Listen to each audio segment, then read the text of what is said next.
U današnjem videoklipu ću obraditi aktualnu temu šta će to Vojska Srbije dobiti od novog naoružanja i koje će modernizacije sprovesti s obzirom na povećanje budžeta Ministarstva odbrane i u 2022. godini. Ministarstvo odbrane Republike Srbije će naredne 2022. godine iz budžeta dobiti oko 1.123 miliona evra. Od ukupne sume oko 50% će biti namenjeno opremanju novim sredstvima kao i modernizaciji postojećih koji se nalaze u jedinicama Vojske Srbije. Ukoliko se ovo realizuje, Srbija će u periodu od 2021. do 2022. na vojsku potrošiti oko 2 milijarde i 400 miliona evra. Rebalansom budžeta iz aprila ove godine za nabavke je planirano 600 miliona evra, a predsjednik Srbije je prethodno u martu najavio plan za nabavku dodatnih helikoptera, u čemu je, kako izjavio, bilo reči sa ruskim i francuskim prijateljima. A šta će sigurno ući u naoružanje Vojske Srbije u toku 2022. godine? To su pre svega vođene protivoklopne rakete familije Kornet, kao i 50 francuskih PVO raketa Mistral 3+, i 18 lansera u dve varijante za montiranje na vozila i prenosni lanseri za pešadiju. Ove rakete se planiraju za opremanje prvog domaćeg hibridnog sistema PVO Pasars, koji je do sada uveden u naoružanje jedinice trupne PVO u broju od jedne baterije, a kako je predsjednik Srbije izjavio još prošle godine, očekuje se uvođenje dve baterije, odnosno 12 sistema Pasars. Kako je do danas poznato, Pasars se radi u tri varijante koje se razlikuju po instaliranim raketama, a za sve tri varijante je zajedničko da posjeduju protivavionski top Bofors kalibra 40 mm.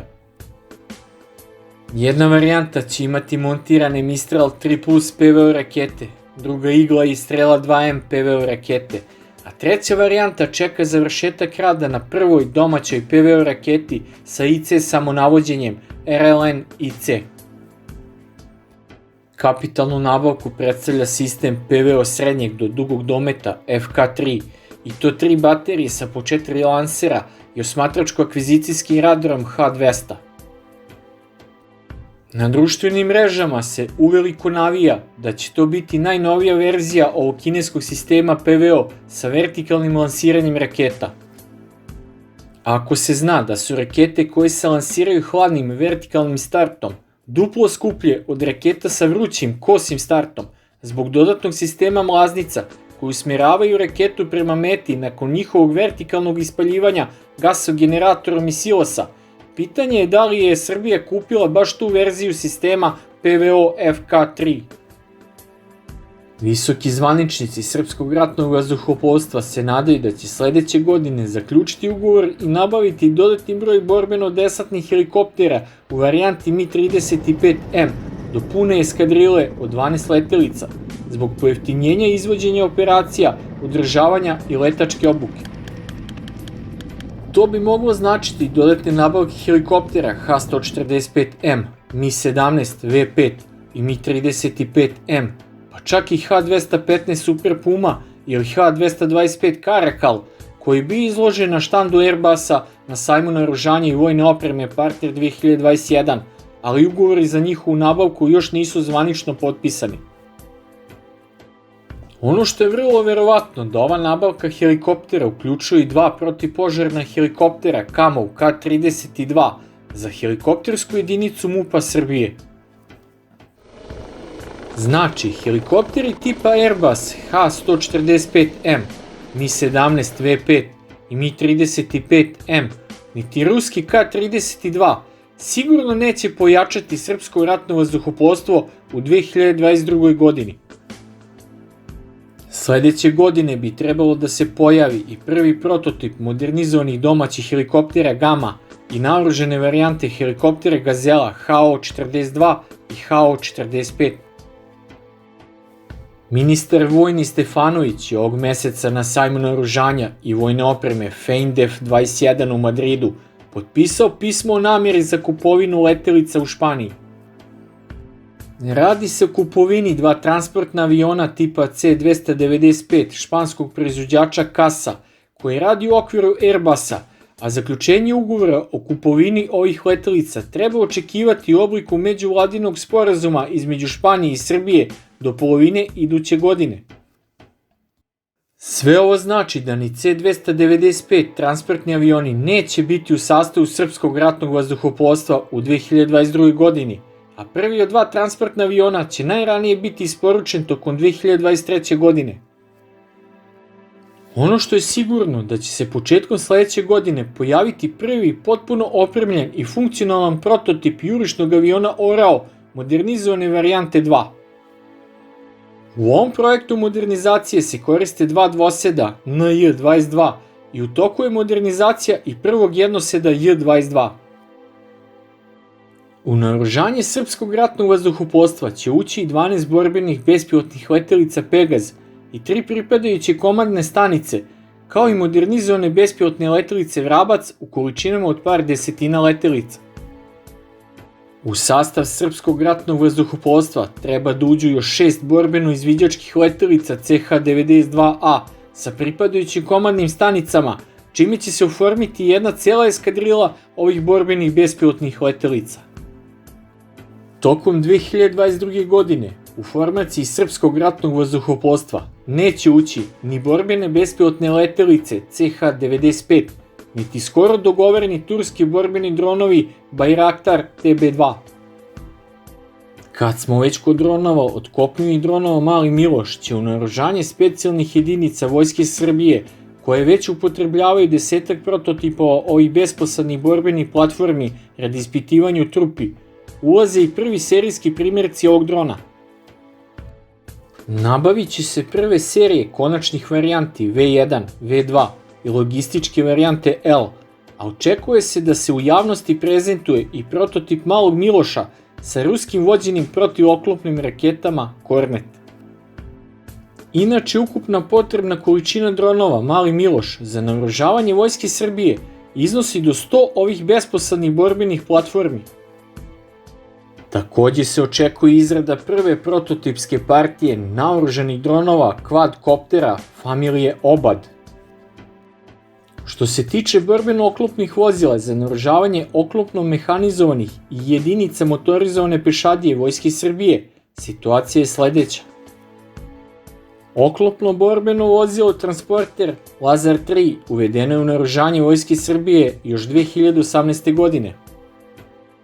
Tada je u jedinice stiglo prvi 6 primeraka, a u martu ove godine potpisan je novi ugovor za nabavku dodatnih vozila. Prilikom obilaska izloženih Lazara 3 na sajmu naoružanja Partner 2021, ministar odbrane Stefanović je rekao u razgovoru sa predsjednikom Srbije da je do danas isporučeno 18 vozila, a ostalo je da u jedinici stigne još 12 ovih vozila sa daljinski upravljanom borbenom stanicom sa mitraljezom kalibra 12,7 mm. Ministar je takođe najavio i da će sledeća serija ovih vozila biti u novoj varijanti sa oznakom Lazar 3 A1, koja predstavlja borbeno vozilo pešadije, odnosno BVP. Lazar 3 u verziji Lazar 3 A1 će tek u potpunosti zadovoljiti potrebe Vojske Srbije, jer će imati mnogo jače naoružanje i bolju balističku zaštitu. Na Lazar 3 A1 je postavljena daljinski upravljiva borbena stanica 32V01 ruskog proizvođača Burevestnik. Ova borbena stanica sadrži automatski top 2A42 kalibra 30 mm dometa do 4 km, a tu je ispregnuti mitraljez 6P7K kalibra 7,62 mm i daljine gađanja do 1,5 km. Nišanski sistem Lazara 3 verzija A1 čine televizijski i termovizijski nišan sa laserskim daljinomerom. Zvaničnici odbrambene industrije Srbije su na sajmu izjavili da će Lazar 3 varijante A1 imati drugačiji raspored sedenja i da će biti isti kao i kod borbenog vozila pešadije Lazanski. To znači da će vozilo biti bez puškarnica, što potvrđuje informacija da će vozilo imati povećan nivo balističke zaštite. Isporuka prvih vozila Lazar 3 u varijanti A1 trebalo bi da počne već sledeće godine.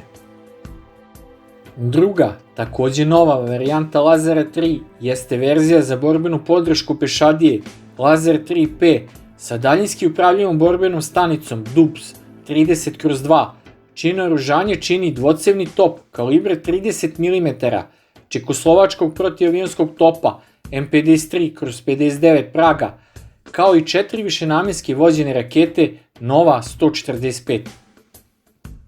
Na ovu daljinsku upravljivu borbenu stanicu 30/2 je montiran optoelektronski sistem za upravljanje vatrom koji čini termovizijska i TV kamera i laserski daljinomer.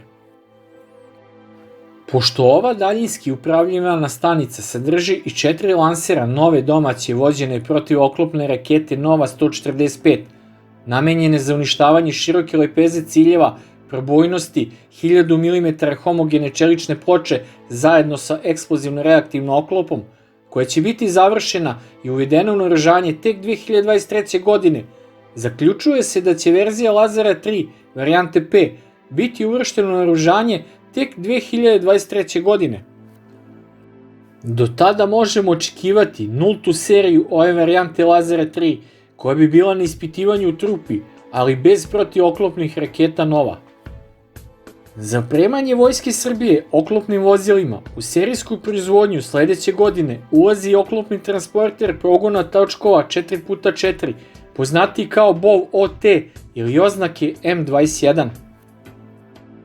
Ovo vozilo je nastalo obimnom modernizacijom poznatog protivavionskog borbenog vozila BOV 3, a radovi se izvode u fabrici FAP. OT 4x4 je namenjen za prevoz 10 vojnika sa 2 člana posade i 8 vojnika koji se prevoze u transportnom odeljenju. Ima protivminsku zaštitu, dodatni oklop pruža balističku zaštitu od zrna kalibra 12,7 mm sa svih strana, a spred od municije kalibra 20 mm. U naoružanje posjeduje stabilisanu daljinski upravljivu stanicu s mitraljezom kalibra 12,7 mm. Očekuje se da će sledeće godine u naoružanje Vojske Srbije ući 2 partije po 10 ovih vozila. MRAP vozila oznake M20, pogona točkova 6x6, osnovno je namene da izvrše zaštićeni prevoz pešadije tokom borbenih dejstava, je cene oko 200.000 evra, koje će u pešadijskim jedinicama zameniti kamione TAM 110 i TAM 150. Prema zvaničnim podacima fabrike FAP, do početka sledeće godine Vojsci Srbije bi trebala biti predata nulta serija od 10 vozila MRAP M20. Još 20 borbeno-oklopnih vozila M16 Miloš treba da uđe u naoružanje specijalnih jedinica Vojske Srbije, pa će ih ukupno biti 30. Glavni borbeni tank M84 u modernizovanoj varijanti AS1 i njenoj nadogradnji verziji AS2 bi trebalo sledeće godine da se modernizuje kao nulta serija veličine jedne tenkovske čete od 13 tenkova plus jedan komandni tank. Isto to se očekuje od modernizacije borbenog vozila pešadije gusjeničara BVP M80, da će se sledeće godine modernizovati u verziji A, AB1, kao nulta serija koja će brojati 10 vozila ovog tipa sa novom daljinski upravljivanom stanicom sa topom M12 kalibra 30 mm i dometa do 3 km i spregnutim mitraljezom M86 kalibra 7,62 mm, kao i automatskim bacačem granata kalibra 30 mm M93 dometa do 1,5 km. Što se tiče nabavke novih artiljerijskih sredstava, u 2022. godini situacija bi trebalo da bude sledeća. U arsenal će biti uvedena još jedna baterija samohodnih top haubica Nora B52 M15, odnosno 6 oruđa, pa će se u naoružanju artiljerijskih jedinica Vojske Srbije naći ukupno 12 od 18 planiranih ovih visokopokretnih, preciznih i dalekometnih artiljerijskih oruđa. Paralelno sa uvođenjem u naoružanje Vojske Srbije novih samohodnih haubica Nora B52 M15, uvešće se još jedna partija od 10 oklopno-izviđačkih vozila BOV KIV, koje predstavljaju komandna vozila za komandire artiljerijskih baterija. Planira se i nastavak modernizacije samohodnih haubica Gvozdika kalibra 122 mm, i modernizacija još jedne baterije od 4 oruđa, pa će se u arsenalu artiljerije Vojske Srbije naći ukupno 8 modernizovanih gvozdika. Tu je i nastavak modernizacije samohodnog višecenog lansera M77 Oganj, koji je digitalizovan, pa će se pored postojeće modernizovane baterije od 7 vozila uvesti još jedna baterija digitalizovanih raketnih lansera Oganj, koji sada imaju i veću preciznost i povećan domet do 40 km umesto originalnih 21 km. U 2022. godini predviđeno je da budu nabavljena 183 motorna vozila. U pitanju je novi projekat opremanja Vojske Srbije transportnim i vojno-policijskim vozilima, poput tenkonosaca FAP 30-40, teretnim vozilima nosivosti od 8 do 12 tona, kao i autobusima i drugim vozilima. Očekuje se i početak serijske proizvodnje terenskog vozila Zastava NTV u varijantama sa kratkom i produženom kabinom sa teretnim prostorom pozadi, kao i u kombi varijanti. A šta to takođe sigurno neće biti isporučeno od složenih borbenih sistema koji su govoreni ove godine? To su pre svega dve baterije hibridnog sistema PVO kratkog do srednjeg dometa u modernizovanoj varijanti Pancir S1M, koji će koštati od 200 do 250 miliona evra. Kako za sada nema bilo kakve informacije da je i sistem protivelektronske borbe tipa Krasuha ugovoren i nabavljen u Rusiji, jasno je da ni on neće pojačati jedinice elektronskog izviđanja i protivelektronske borbe Vojske Srbije tokom 2022. godine. Takođe ove godine sa kompanijom Thales nije ugovorena ranije najavljena nabavka višenamenskih radara familije Groundmaster 200, tako da se ni ovi radari neće naći u jedinicama vazdušnog osmatranja i javljanja Vojske Srbije sledeće godine. Na sve ovo treba dodati i činjenicu da se bezbednosna situacija u južnoj srpskoj pokrajini i u Bosni i Hercegovini oko Republike Srpske značajno usložnjava. Ako dođe do oružanog sukoba, a tu pre svega mislim na situaciju u kojoj će Srbija biti prinuđena da brani srpsko stanovništvo na teritoriji Kosova i Metohije, to znači obustavu svih novih nabavki naoružanja iz inostranstva i odlaganje isporuke već ugovorene nabavke stranog naoružanja. U toj situaciji Srbija će biti prinuđena da, kako je predsjednik Srbije to već najavio krajem 2019. godine, da se osloni na nabavku naoružanja i sopstvene proizvodnje. Ovde treba napomenuti da je novo srpsko naoružanje, a tu pre svega mislim da su složeni borbeni sistemi poput Lazara 3, BOV M16 Miloš, borbenog vozila pešadila Zanski, pa i samohodnih haubica Nora B52, MRAP 20 i OT M21, koji su sastavljeni od različitih stranih komponenti, što će automatski značiti i prestanak njihove proizvodnje u slučaju novih međunarodnih sankcija na uvoz naoružanja i podsklopova za njihovu izradu. A koje je vaše mišljenje po pitanju naoružavanja Vojske Srbije u narednoj 2022. godini?